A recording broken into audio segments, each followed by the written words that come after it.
Hello, everyone. Welcome back to the same old Arsenal podcast. Hope you're all doing really, really well on this fine, crisp Sunday morning. Coming to you at the very unusual time of a Sunday morning. It's actually very weird to be doing this podcast whilst there is still daylight outside.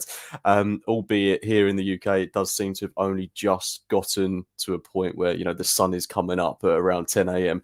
But we've got a lot to unpack in this edition of the podcast. Fantastic win in midweek, followed up by another brilliant win yesterday at Emirates Stadium. I'm joined with the wonderful JJ once again. I think everyone knows who you are by now. But the one thing I'm going to ask you, mate, before we get into the meat of today's podcast, have Arsenal clicked yet? I would say, based on when you get 8 goals in a week, I'm gonna say yes. However, we should have had about 14, maybe 15 goals in a week, James. So I think it has, apart from some of the finishing. But I think we'll touch on that later. We absolutely will, and it's a very good point because If we weren't doing the chances, I would say to you no. So we're getting in the positions, we're just not tucking them. yeah, and it's a funny one, isn't it? Because we're going to touch on Lons in a moment, but if we just fast forward to what we saw yesterday, I actually saw quite a bit of a negative reaction on Twitter, or should I call it X these days? But there were quite a few people that were saying, we can't sustain this level of performance, and I was like, what's he on about? Like, we were creating so many chances yesterday. There was nothing for me personally to be particularly worried about. I mean, okay, I do think there were a few moments of sloppiness. The goal that we conceded wasn't the only moment of sloppiness in the game. That should definitely be highlighted. But we created so many opportunities. On another day, we score 5, 6, 7 goals in this game. We missed 2 one-on-ones. We hit the post twice.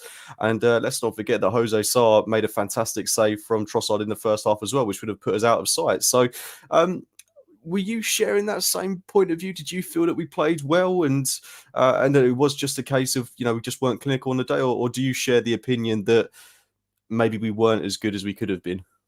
Oh no, I thought we were fantastic. It's just that your energy for what you see goes in different goes through different stages. And I I don't know, James, were you there yesterday? I was indeed, yes. Yeah. It felt to me, watching, I wasn't there obviously, but it seemed very quiet. And I don't know if that's because last season we were so close, and then it slipped through our hands, and there's an expectation level now, and everyone knows how fine the margins are, because last season was 5 points. If you put that into perspective, that's what, 2 games. So and it was a game where you were 2-0 up at half time, thinking to yourself, this should be 5, this should be 6. And then you're thinking, okay, second half, let's fly out the blocks again, because they can't handle us. I know they've had to make a goalkeeping change, so they've sort of gone to a more defensive shape, but we've broke them down in the first half. Let's break them down again. And then it was a really sloppy goal to give away, and it was felt like after that we were clinging on. So it does change your perspective. But no, I wasn't in any way, shape, or form thinking, oh, we've played absolutely terrible here today. It's just a momentary lapse from a player that sadly has momentary lapses. And unlike the first half, where he had 2 and he got bailed out, one by Gabriel and another one by David Raya, we couldn't bail him out this time. Yeah, it's interesting, isn't it? Because it's one of those games where if you concede early, let's say we go 1-0 down to Wolves, but then we come back to win it 2-1 in the second half, everyone's like, oh, what a brilliant, charismatic performance from Arsenal. Everyone's feeling really on top of the world. But because it's kind of gone in reverse in the sense of we've gone 2 goals up and then conceded late, it just leaves you with a bit of a sour taste in the mouth. But look, I'm really happy with the win. Before we go on to dissect the Wolves game, obviously we've topped our Champions League group, 6-0 win against Lons in midweek. Kai Havertz scoring again, 6 different goal scorers. Brilliant game from Jesus, Erdegaard. So, I mean, everyone played really, really well on Wednesday evening. Firstly, JJ, how important is it to top the group? Not just, qualify, but to actually top it going into that game against PSV, where we can now effectively just play children and not have to worry about the outcome, because it is just, a competitive friendly in a way, although that sounds a bit a bit ironic, but you know what I mean? Like, it's a game which we don't have to worry about anymore. And I think it sends a statement across Europe, doesn't it? A 6-0 win. We've scored a hell of a lot of Champions League goals. Bukayo Saka leads the way in terms of goal contributions. Arsenal are looking good in that tournament. Yeah, I mean, obviously the PSV result comes through beforehand, and you're like, okay, we need to win this to top the group. but you didn't think, I didn't think we were going to win like that. And it was absolute. That's the best that I think I've seen Arsenal play in many, many, but probably ever under Arteta in terms of free flowing goal scoring football. It was absolutely fantastic, James, and it was everything that you wanted. All of his, I think that's the first time that his preferred front five have had a game together. I don't think all season that whole five have played. I know that was the first. I think it was the second time all season the front three had played together, of Saka, Jesus, and Martinelli. So yeah, it was absolutely fantastic, and topping that group, like you said, absolutely massive. I know that I want us to go really far in the Champions League, and I think we're capable of going quite far in it. Um, and obviously, eventually, you're going to play one of the big boys. If you're going to win the Champions League, along the line, you're going to have to play one of the big teams, and you're going to have to beat them. But going through the group, obviously, getting a team that finished second, and there are some good teams that actually finished second as well. So, it's not a gimme, but yeah, it's a massive, massive achievement for, so many people, James, and we all know who they are. Oh, Saka won't cope in the Champions League. What is it? 7 goals and 5 assists. Oh, Arsenal won't cope in the Champions League. We're top of our group. It's just ridiculous. And yeah, we've absolutely smashed that. And like you said, I hope that we go over to the Netherlands, and obviously Ramsdale and Cedric play them, but the rest just play kids. Like you said, take kids. Like, how good would it be for the likes of a Nanweri, a Lewis Skelly, a Sago Junior that played in the hearing they're standing there, that Champions League music. So that's they've probably had dreams of that since they were kids, and the UEFA Youth League that we're still going to have a game in. We've completely, I think they're bottom of that. Arsenal are bottom of that UEFA Youth League. So don't prioritise the kids. Just take them into this. Yeah, absolutely. If we could just play a nice mixture of, the guys that need minutes, maybe if Fabio Vieira's back for that game, which unfortunately I don't Yeah. think he will be, to be honest. No, if Um, Smith Rowe's fit, yeah, he yeah, 100%. Yeah. that's interesting, Smith Rowe, because, him, like Thomas Partey, they're not really at the forefront of my mind at the minute. And it'd be great to have them back as options. And when they do come back, let's touch wood that they can stay fit for a sustained period. But at the moment, although we are, a little bit light, we just don't really need them. I think we're seeing Trossard evolve into this player that's able to play in the left 8 role now and play there very well. I think he did well in pre-season, and now we're actually seeing that in competitive competition. So it's nice to have these options. And when we do have the likes of Vieira, Smith Rowe, Partey come back, we could have a really good second half of the season. But look, mate, really good to top the Champions League group. Really happy with that. I'd love to see us go on and go deep in the competition, but I was looking at who we could potentially get in the last 16. And like you say, there are some serious teams that, will either win their groups or finish runners up. There's no team really that I fancy coming up against. I think, even if we got, say, a Porto or someone like that's definitely not, like you say, Bring them on, James. Bring them on. Bring them on, yeah, exactly. I mean, you got to play them if you want to win it. You've got to play them. So yeah, looking forward to that in the new year. But it was Wolves yesterday. Obviously, going into the game, I think this was going to be a bit more of a sterner test than what Lons gave us, who just gave us acres of space. I never expected this to be another hammering, another 4-5-6-0, despite us creating enough opportunities yesterday to definitely go on and score that amount of goals. But Wolves were missing quite a few players. They were missing Lamina. They were missing somebody else in midfield. I can't quite remember who. Aït-Nouri, was it Aït-Nouri? I think it was. I think so, yeah. Obviously, Pedro Neto's the big one. Yeah. I mean, Yeah. Pedro Neto was the one. I mean, I was amazed that I wasn't even aware that he was injured or anything. But for him to, of course he was. He had that quite bad injury not too long ago, didn't he? That's the only thing with Pedro Neto. I absolutely love him as a footballer, but the one reservation I would have about Arsenal going in for him is obviously his injury record is, starting to be a bit of a problem. I'd still gamble on him. I love him, James. I think he's that good. And yeah, he's fantastic. He's one of them. You put him with better players, I think he's going to be even better than he is at Wolves.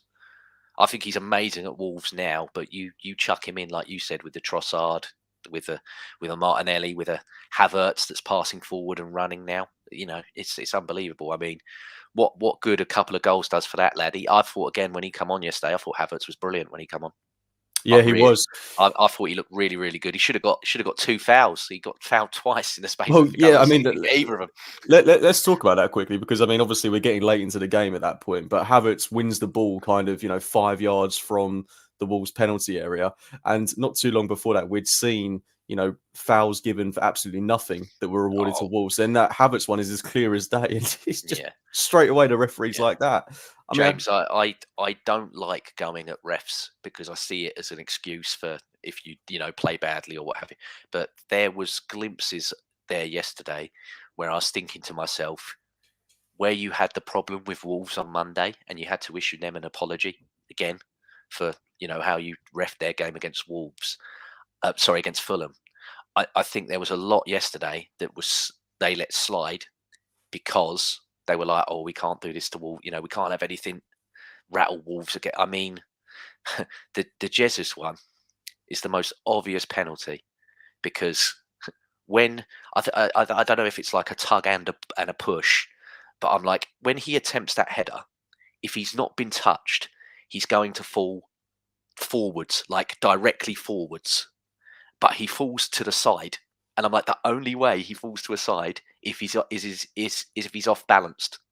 So I'm like, that he's made contact with him for him to fall in the area that he's fell in, and like the ref initially doesn't give it on the pitch, and then the VR, and I was just like, Wolves cannot be hard. If Gary O'Neill didn't mention it, but I'm like, if that's given, I don't think Gary O'Neill can sit there and go, "Well, that's they've done me there. I've been hard." He'd be like, "That's just Kilman being an idiot." Like it was one of the most obvious penalty, along with the where Sanchez at Chelsea turned into Kane from wrestling and did the clothesline on Jesus's face. I'm like, it's one of the most obvious penalties I see. It's just unbelievable. yeah, I mean, obviously, we don't want to get drawn into talking about the ref, but it has to be said his all-round game was Yeah. dreadful. And Saliba's how was that a booking? I was like, what? It won the ball. Weren't His even a tackle, his really, to first me. booking in good God knows how long. It's absolutely crazy. I mean, it was just for a nothing challenge. But look, we're not going to get drawn into that, mate.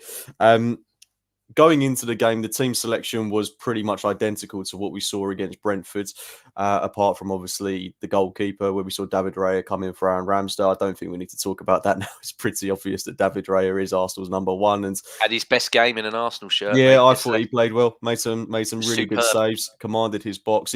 And those errors that we saw at the start of his Arsenal career, going back to Lens and City and some of the games where he looked a bit shaky, just don't seem to be happening anymore. So maybe it was just a case of him bedding in, and he just looks very calm, very composed at the minute. And I think this Ramsdale discussion is very slowly starting to fall by the wayside. Do you know what, James, as well? I don't know if you saw it as much as we did at home watching on the TV, but it felt like the players now are really receptive and welcoming him as because at the end when he made that high claim and he laid on the ball, that was the first time I saw Gabriel, Saliba, and all that like patting him on the back, like, "Yes, mate, come on," like, And there was the one, I think it was the Cunha save that he made in the second half. It was a massive save at the time, and yeah, Gabriel again turned around and just big slap on his hand, like, "Yes, mate, well played." And I'm like, that's the first time I've seen them really. I mean, I don't think they've had a problem with him. They're professionals. They understand. They're like, manager makes a choice. They're not going to. I know there was rumours about it, and that a lot of them were a bit upset with how quickly Ramsdale was displaced because of how big of a character he is in the dressing room. But I think now they're like, no, this is it now. This is the time. And yeah, I think they really have warmed to the fact, like, yeah, okay, he's our number one now, and let's get on with it. Because I think the club has got to do a bit more to make Raya. It seemed to me that there was a lot of people that just dismissed him and didn't like him straight away because Ramsdale. And I'm like, well, that's not his fault. It's not. There's a lot of stuff that they put out of Ramsdale that makes him likable. Like, you get to know him as a character, you get to know about his family and everything else. I know we'd had this discussion the other day, but I think they need to do more with Raya, especially now that he is the number one. He has been permanently bought. We saw that report. We are going to trigger the clause at the end at the end of the season to get him for that. So I'm like, he's going to be our number one now, probably for the foreseeable. So I think they need to start treating him like he is the number one and do a bit more. Not necessarily like more PR type stuff, but maybe do some more to get fans on side, because there's still a lot of them that I see that are really anti him, and I don't know why. I I, think it's just because everyone likes Ramsdale, don't they? Which I, is under, fair enough. I understand that, but it's not this guy's fault. No, no, no, no. Like, like he's just come in and tried to be the best that he can be, offer the best version of himself that he can be at another, at a bigger club. No disrespect to Brentford, but it was a massive move for him. You saw the presentation. We all said it from when the presentation happened. That is not a guy that's going to be a second string goalkeeper. That was very much Arteta was beaming when he walked in the room, as if to be like, "You're the goalkeeper I've always wanted, and I've finally landed you now."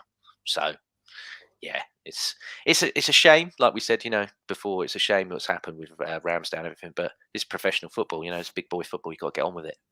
I know we don't want to talk about this because we've done the goalkeeping thing to death, but I think we could be in quite a nice situation at some point, whether that's in January or whether it's come the end of the season. I think it'll probably be leaning towards the end of the season now, to be honest.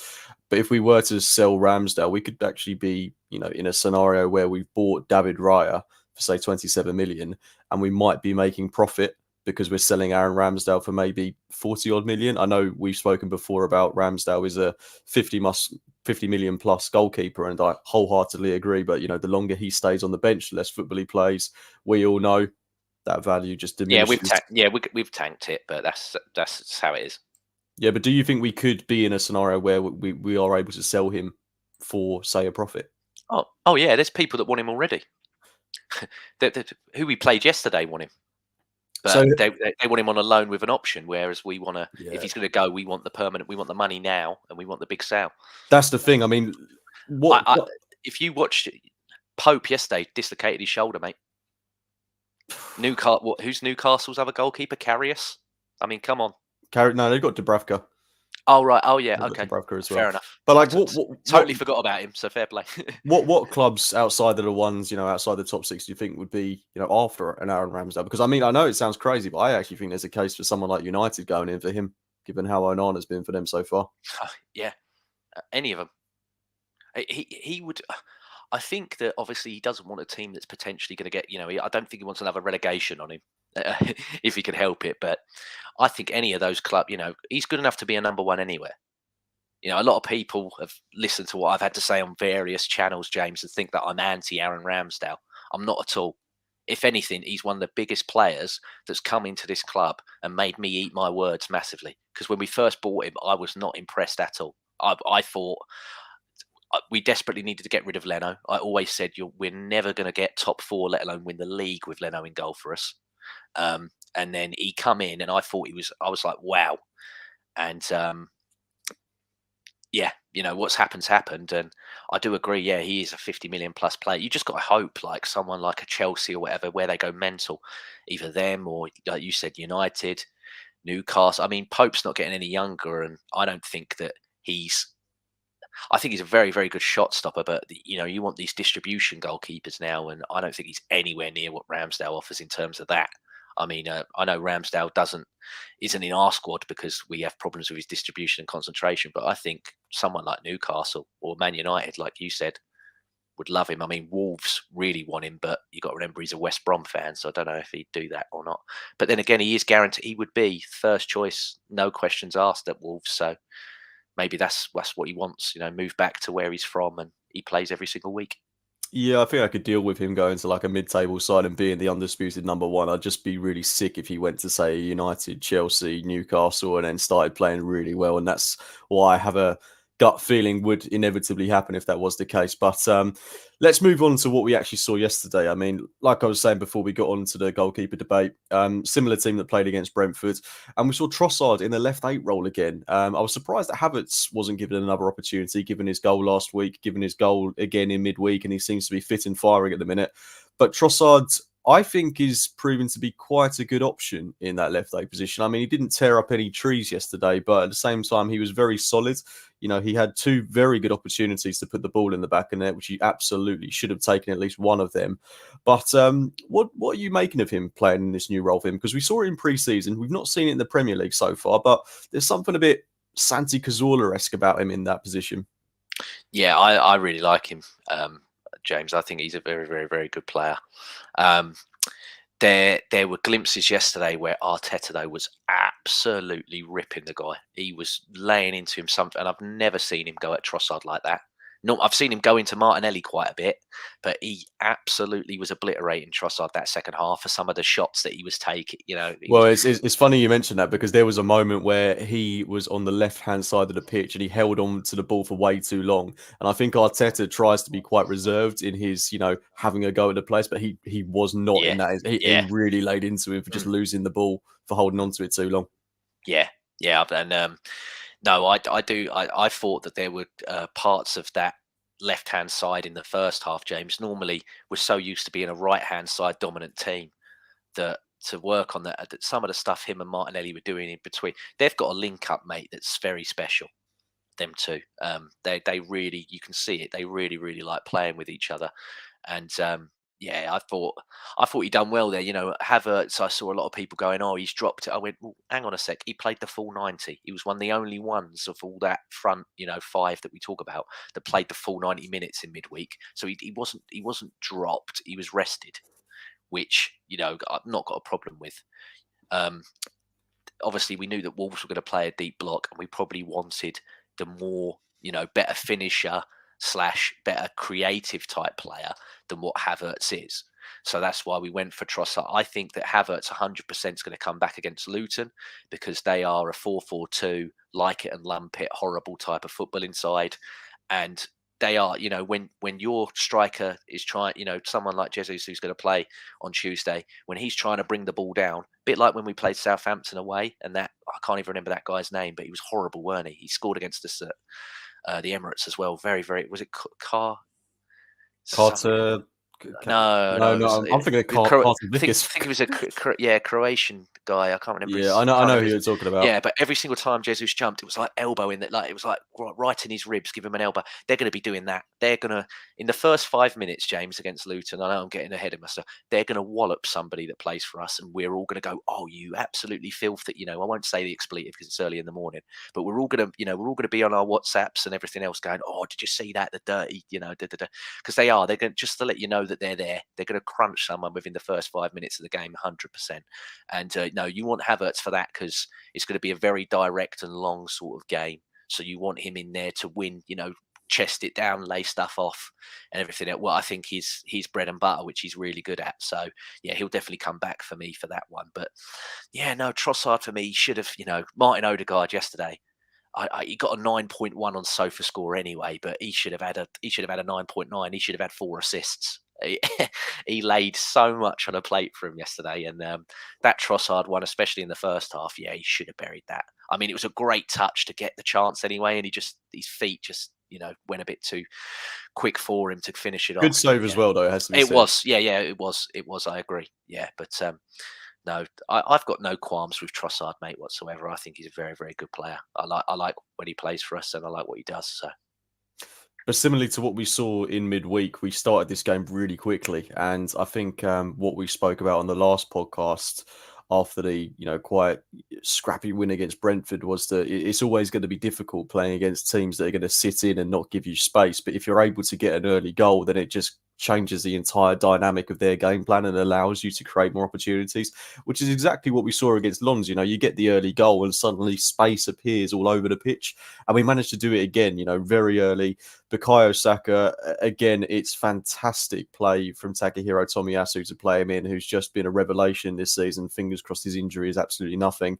But Saka just creates that opportunity, weaving past Dawson and then finishing with his right foot, which he seems to be really good with at the minute. And let's not forget, Gabriel Jesus played a big part in that goal as well. But 1-0 in the opening 5-ish minutes, mate. Can't ask for a better start, can you? Yeah, no, it's fantastic. It's exactly what we needed to do. Like you said, they were going into that block, and we needed to open it up. And yeah, we got it. We got it when we needed it. So yeah, very, very happy. And it was a superb goal. I mean, the second was even better in my opinion. But yeah, this was still fantastic. Great move with like you said, with Jesus and Tomiyasu. And yeah, I really hope that he's not as bad as what they Arteta afterwards says. No, it was a fatigue, and I think at the moment especially this season, we're much better, mate, with managing the players. If they feel something, it seems like we take them off straight away now. There was the um, Rob Holding interview at the start of the season with that Timsey, and he said, yeah, Newcastle away, Ben White that tore his car, like basically nearly smashed his calf to bits, but he played the full game because he's that committed to the cause. I don't think we do stuff like that now. I think if there's anything, oh, I've got a slight knock here, boss, or I don't fit, get them off.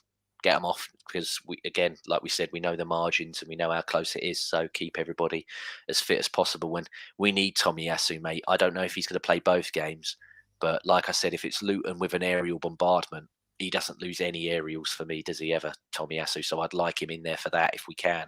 And also, as much as I thought Zinchenko was brilliant against Aston Villa away last season, I don't trust him defensively, mate, against Villa's players out wide.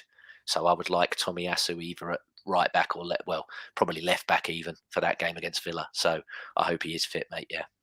And there's an interesting comment here from Melissa who says, do you think that Tomiyasu is the preferred starter over Ben White now? At the moment, yeah. I mean, Ben White's coming back. And again, both times when he come on this week, I thought he was fine when he come on yesterday. Didn't have a problem with him whatsoever. But when this guy's getting 3 assists in a week, how can you drop him? For me, how can you drop players that are in, such good form? Okay, I understand what people are saying about the Havertz one, because he was obviously in good form as well. But like I said, he played the full 90. Everyone else that played yesterday, they were all rested, weren't they? They all got taken off at one stage. So. Yeah, and I mean this is the thing. It's Luton coming up in midweek, and I know you're saying you'd like to see Tomiyasu start, and I'd love to see him start, but only on the basis that he's absolutely fully fit. But it's really nice to have an option like Ben White where you can bring him in, rest Tomiyasu if need be, and the quality doesn't drop, or you get something different. What I've really liked about Tomiyasu this season in comparison to Ben White is just he's able to make those goals. He creates assists, which you can't really say about Ben White all that much. He does overlap, but I feel like Tomiyasu's crossing is a bit better, and it's superb. It's really good, and it's just beautiful that he can play anywhere across that back four. Like, he is such a good asset to this team, and there's absolutely justification for the likes of Bayern Munich to be sniffing around him. But I hope we're able to get him signed up to a new deal. I'm sure we will, because he's, for me, if he stays fit, he's very, very valued in this Arsenal team. But moving on to the game. Obviously, we get that Saka goal, and then very quickly after, we score through Martin Odegaard's probably our best goal of the season, I think, in terms of team play. Bukayo Saka cross from the right-hand side, beautiful bit of interplay between Gabriel Jesus and Zinchenko, and it could have been either Zinchenko or Trossard that put that ball back across for Martin Odegaard. But brilliant finish, classic Odegaard finish on the edge of the box. And it's 2-0, mate, and it should have been the start of what should have been many more goals. Yeah, I mean, I think I'm trying to remember who it was that said it yesterday. Someone in the media, they said they called the position the ozone, because it's where he seems to just always, I remember his first ever goal against Tottenham when there was no fans and everything in its same position, and the way he strikes the ball, mate. I mean, the one that he had midweek was, big old power strike. But this one was, this one that cushioned like a snooker shot, isn't it? That's what he does. And yeah, really, really nice goal. Lovely, lovely goal. Interesting comment here from Tony, mate. I think he's calling you out, looking ahead to our game against Luton. James obviously hasn't watched Luton Town play in his life, because he's assuming that because they're promoted team, they'll be physical. Any comeback for that? That's how they play. They're 4-4-2, and they're a physical side that play long ball. Well, we shall see. I have a channel where I do a show that's called the Premier League Show, where I talk about every game in the Premier League. So yes, I have watched Luton, and that's how they play. They're very well defensively. They don't concede a lot of goals at home. Yeah, that's the thing I think you can say about Luton. Obviously, we're going to talk about them at the end of the podcast, but they are solid. I think, they've lost a good few games this season, but they've not, been absolutely battered by anyone. We know they held Liverpool to a draw. Yeah. And they very well could have won that game. So I'm definitely not expecting. They were very unlucky. They were very unlucky when they played West Ham at home as well. Yes, yeah, they absolutely were. I mean, I'm not expecting this to be a foregone conclusion, but look, we'll save that for the end of the podcast. But look, it's 2-0 in the game. We're absolutely cruising. And just before we get on to talking about the second half, I just want to touch on the importance of Gabriel Jesus because he's come back into the team. Obviously, he played, the full game for Brazil against Argentina. I think a lot of us were quite wary about that. But since coming back, he's played, every game for us. And okay, he's coming off at, around the 60ish minute mark, which is the right thing to do. But he is such an important player for us. The way we play through the middle of the pitch, he just makes it seamless. He's so good at bringing other players into the game. And okay, he didn't get a goal or an assist yesterday, but we know full well without him, we don't score the 2 goals that we score. He's making the assist before the assist, if that makes sense. And I just love the way he celebrated that second goal. If you look at how he celebrated with Zinchenko and Trossard, he was just over the moon of it. And okay, we do want him to score more goals, but equally, I love the fact that we've got a player, a striker, that loves creating goals. Do you feel like you're a similar way towards him? Yes, but at the same time, as much as I thought he had an excellent game, James, he is a centre forward, and those chances, I'm sorry, he's got to score at least 2 of them. The one where obviously Odegaard plays that ball in, and then Gabriel misses the initial header. People were like, "Oh, was he offside?" He wasn't. He was on. He was on, and he snatched at it. He just went at it way too quickly. And then he had another one as well, second half, that he should be burying. And there was one in the first half as well. And the last podcast, and rightfully so as well. Remember at Brentford, Eddie had that where it was like all you got to do is slot. It's a 5-yard pass. You slot Saka in, or I think it was Saka or Odegaard was in. All he had to do was, like I said, a 5-yard pass, and then it was a tap in. Jesus again yesterday. Declan Rice is right there. All you got to do is slot him in, and the shot was so weak, like the Eddie one against Brentford, and that was just like, because that's the thing. I think his quotes have been obviously exaggerated because of the press. You know what the press are like, and he's not a 25 to 30 goal a season player, but he helps goals by the goals by committee like we're doing. We're getting 10 plus from Martinelli, we're getting 10 plus from Odegaard, we're getting 10 plus from Saka. But you do wish sometimes that he's more clinical than he is. And that to me, again, people are saying about how close we are to City.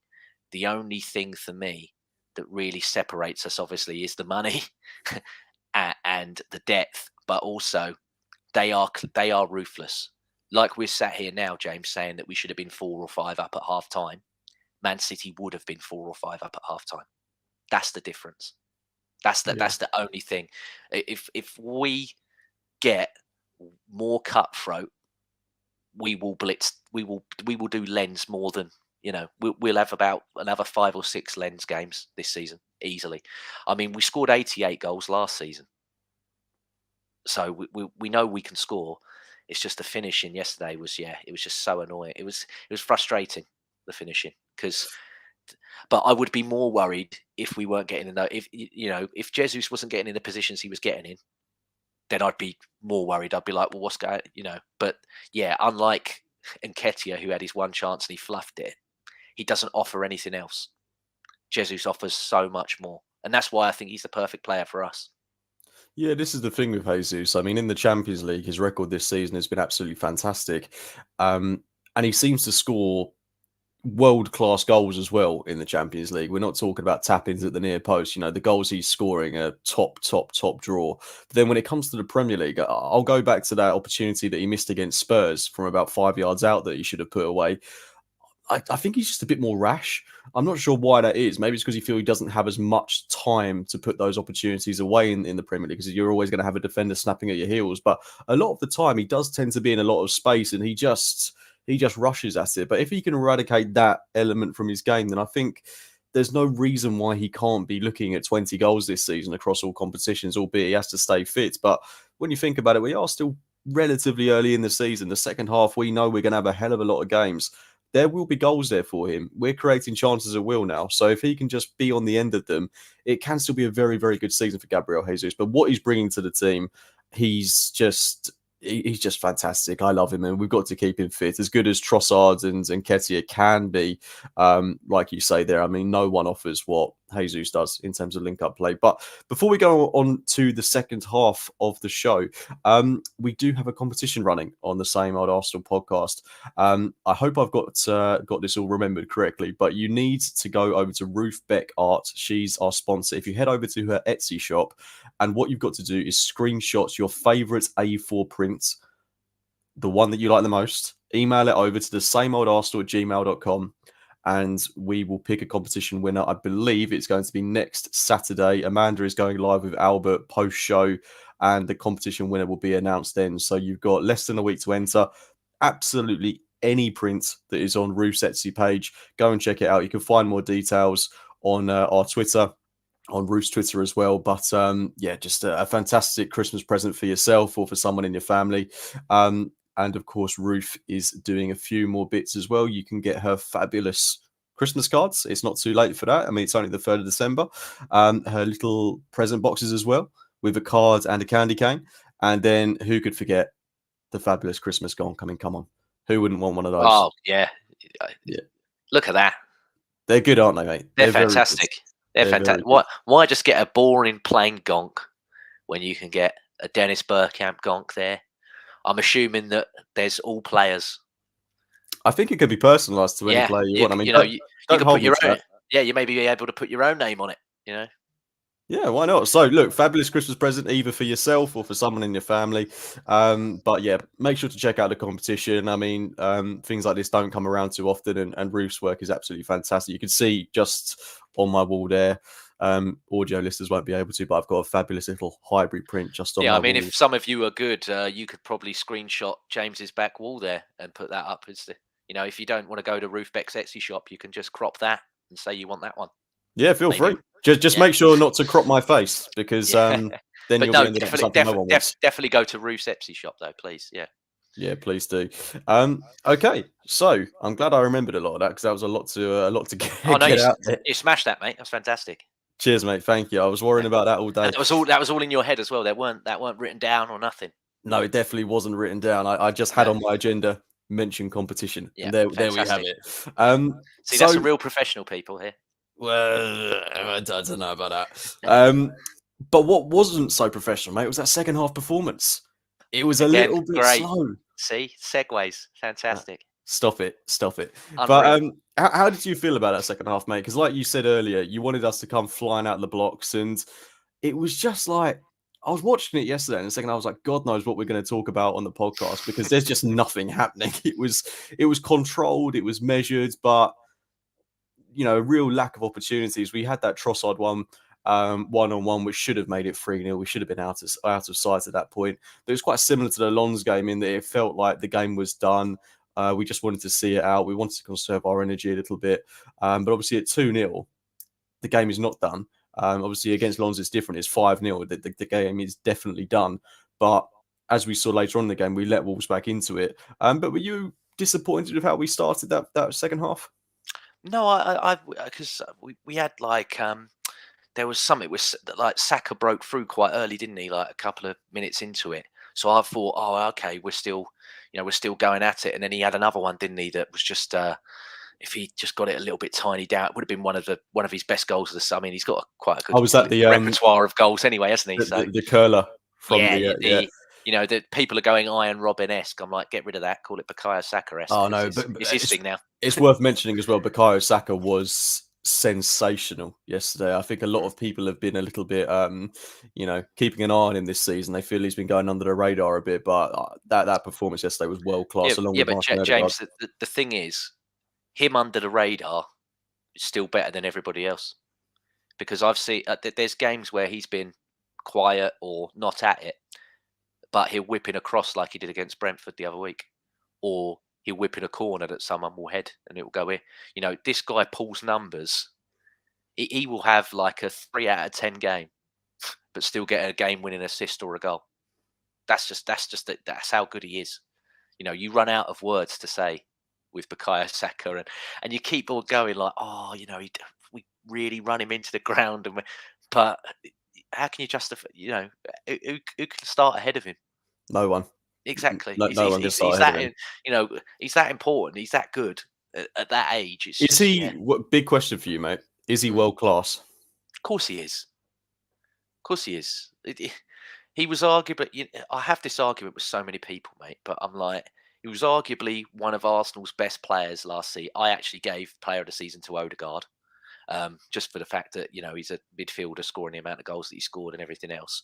But he was England's best player at the World Cup. Again, I'm taking the bias away, but he Well, was. let's not forget. I think there's a very controversial debate to be said as well that he was at the Euros as well. Yes, Yeah, yes, I yeah. don't want to be No, too far fetched, but no, no, no. everyone I talks think, about that penalty he yeah. missed, but he was fantastic in that Euros. Mhm. Yeah, no, I don't disagree. Yeah, no, I think you got a point there to make. So okay, so he was our best player in the Euros and best player in the in the World Cup, England's best player in the World Cup as well. And then what he's done for Arsenal the last couple of years, yeah, And he's what 22. the only person that's got better production than him is Salah. And you all tell, and I know that Salah's world class, but everyone goes on about how world class Salah is. So if he's second in production to Mo Salah in the Premier League, which everyone says is the best league in the world, I agree.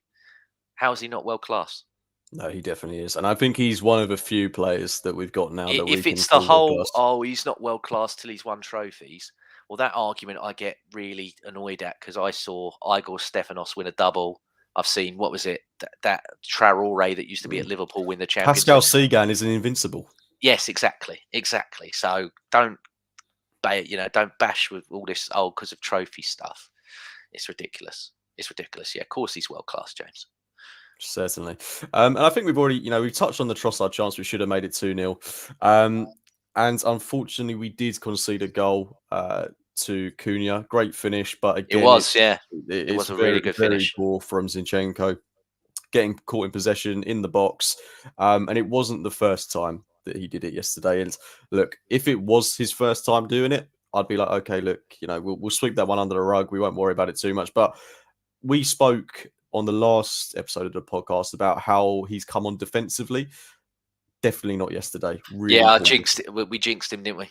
We certainly did, but there were two moments that you already alluded to in the first half where he got bailed out by David Raya and Gabriel, and there was another one where he lost the ball and Martinelli tracked back and made a fantastic Yeah, last ditch challenge, which love it. really got the crowd going.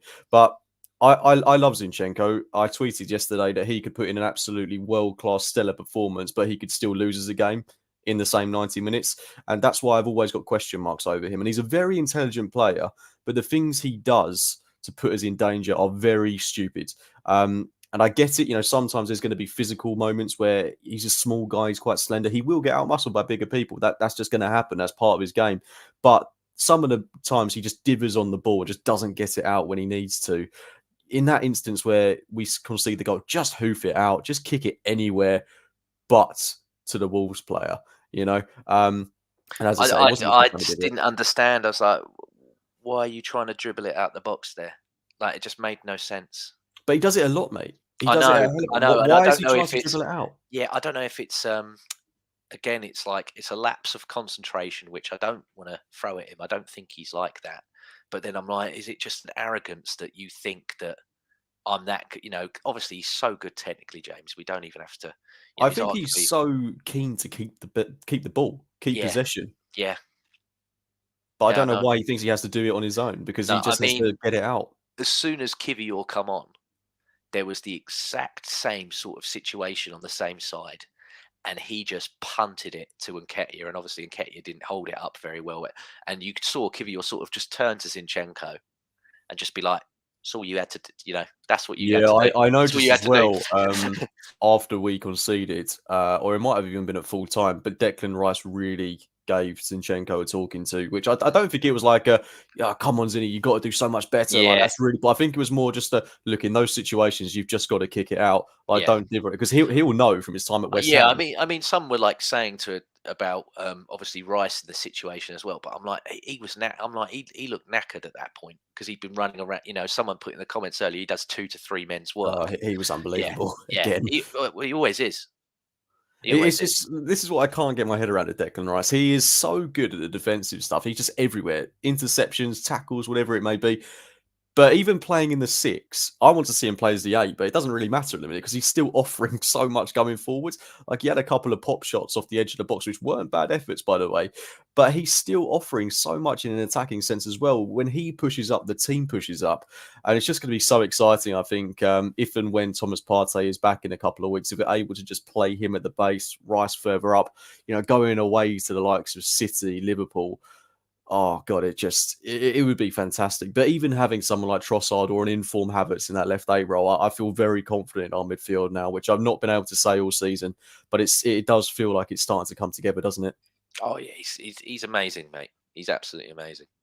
When you make £105 million look like a bargain, just goes to show how good you are. Well, if we were to sell him in January, we'd probably double his price, wouldn't we? Oh, I don't.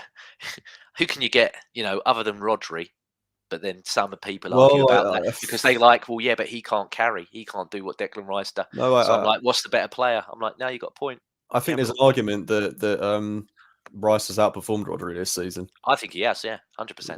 I mean, that's no easy feat. Rodri, I don't like it when we play against him. I think he can be a bit of a nasty player at times, but I do appreciate, he is one of the best 6s in the world. I think he's absolutely top draw. I mean, if we had Rodri at the base and Rice in the left, what wouldn't you win? What a midfield that would be.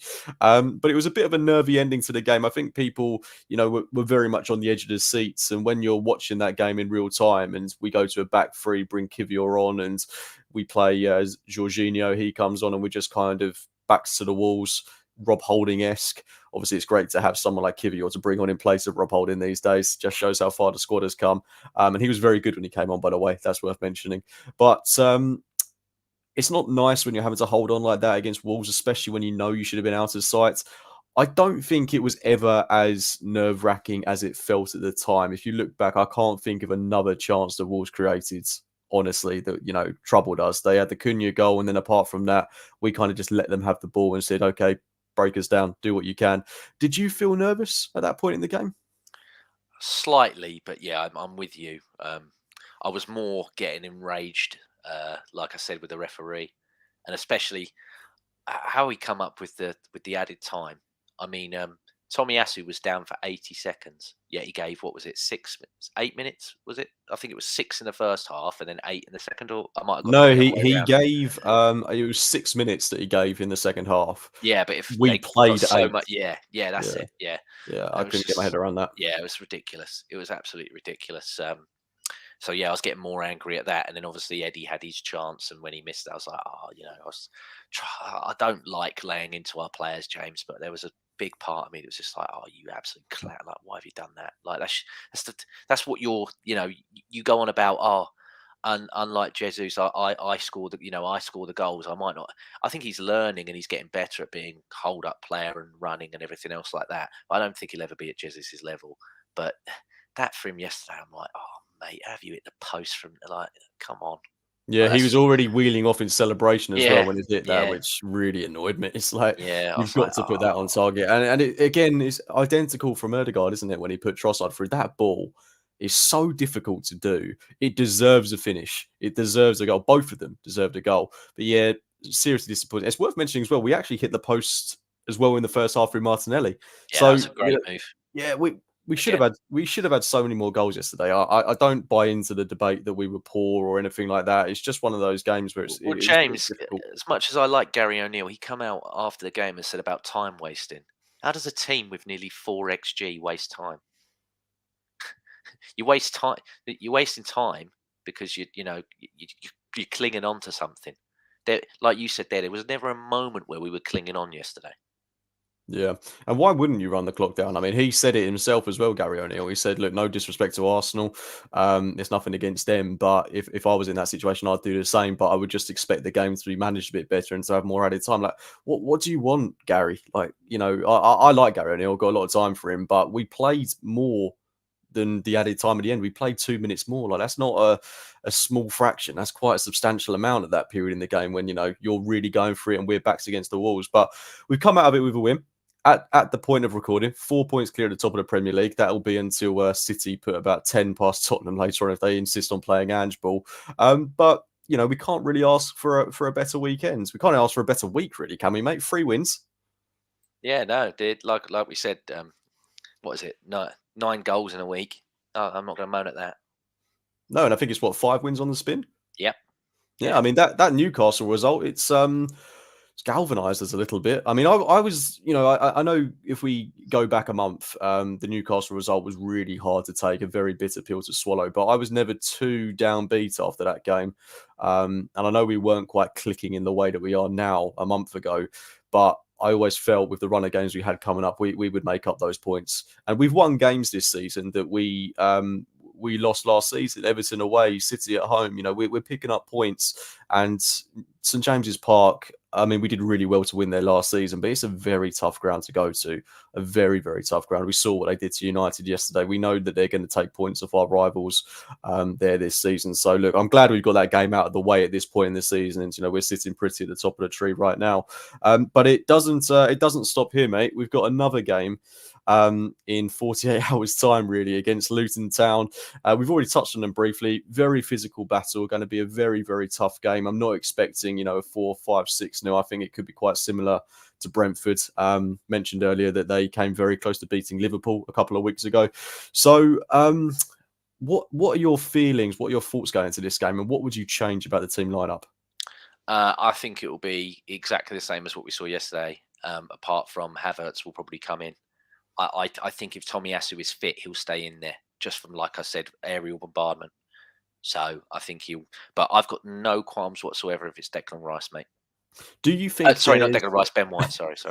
Early morning. Declan Rice, a right back. I mean, I wouldn't put it past him. I think he could do it. Yeah, you could put gloves on him and he'd do well there. Same as sure Saka, he just plays everywhere. Yeah. Do you think this is maybe one of those games where we could start to use the squad a bit more? I mean, I don't want to say it's a gimme by any means, but do you think there's an opportunity to bring in a Kivior, to a Jorginho, etc.? As much as I would love that, James, no, I don't want to. I don't want to mix. I don't want to mix it too much. I think you finally, like we said, you finally got it clicking to what you want. So let's not make, unless obviously we have to. Let's not make any massive adjustment. I mean, like we mentioned earlier, if you've lasted this long, if you've only just joined, if you want to rewind it back, and if you listen, you can go back and listen to it on the audio when it's out. The only big rotation for me would be that PSV game. Up until then, just keep it as it is, because obviously we got well, like you said, we got 9 points in a week. I want 6 points next week as well, and I think they're very obtainable 6 points as well. As much as I do rate Aston Villa, I think that's They'll be open. Yeah. I think it was you that said the other day, isn't it? It would be the first away game that we play where a team will actually come out, because every away game that we've had, everyone's just, and you're like, Unai Emery doesn't know how to do that, so they're going to play, and it'd be nice to actually see someone try and have a game with us. So yeah, I think that could be a high scoring game. I'm excited, a little bit nervous going to Villa Park, but look, let's get Luton out of the way first. I think it's one of those games where, if we're able to be in a commanding position come half time, around the 60-minute mark, you want to be taking off the likes of Jesus again. Oh, of course, yeah. I don't think we'll see Saka or anyone, pulled that early on in the game. But if there's an opportunity, let's say we did have another situation where we're 4-0 up with 20 minutes to go. Oh, 100%, James. Just do it. Give the other guys a bit of time. But I don't, for the record, I think it will be a scrappy 1-0 win. I don't think this will be an easy game. So that's my prediction. I've said 2-0. 2-0. I like it. They don't, like I said, they don't concede a lot at home. They don't, and it's definitely not going to be easy. But look, we're in a very good position. Qualified top of the group in the Champions League, top of the tree in the Premier League. I am elated with what I'm seeing from Arsenal this season. I just hope we can keep it up. And on that note, I'm going to leave it there, mate. As always, it has been an absolute pleasure podcasting with you today. Where can people find you? Yeah, just in the little box where my hand's going that way. Yeah, there we go. It's just LL Cool James 91. Lovely stuff. All Lovely the links. Stuff. And please do make sure to enter our competition. If you didn't hear earlier, you can win an A4 print from Roof's Etsy shop. All you've got to do is head over to Roof Beck Art on Etsy, screenshot your favorite print, send it over to the sameoldarsenal@gmail.com, and Amanda will be announcing a competition on the Post Aston Villa podcast in 6 days' time. I appreciate there's a few steps to jump through, but look, you're getting a free print. It's worth taking 5 minutes out of your day to take a little peruse and then drop us a quick email. So yeah, make sure you do it. Subscribe to the Same Old Arsenal on all the various audio platforms, to us on YouTube. Make sure you give us a follow across all the social media outlets. JJ, thank you for joining me as ever, mates. And we look forward to seeing you. I think the next one will be next week, post Aston Villa, where Amanda will be joined by Albert and touching on the game against Luton. And obviously, taking a deep dive into what will hopefully be a win against former Arsenal man Unai Emery. But until then, guys, from myself and JJ, see you later. Bye-bye.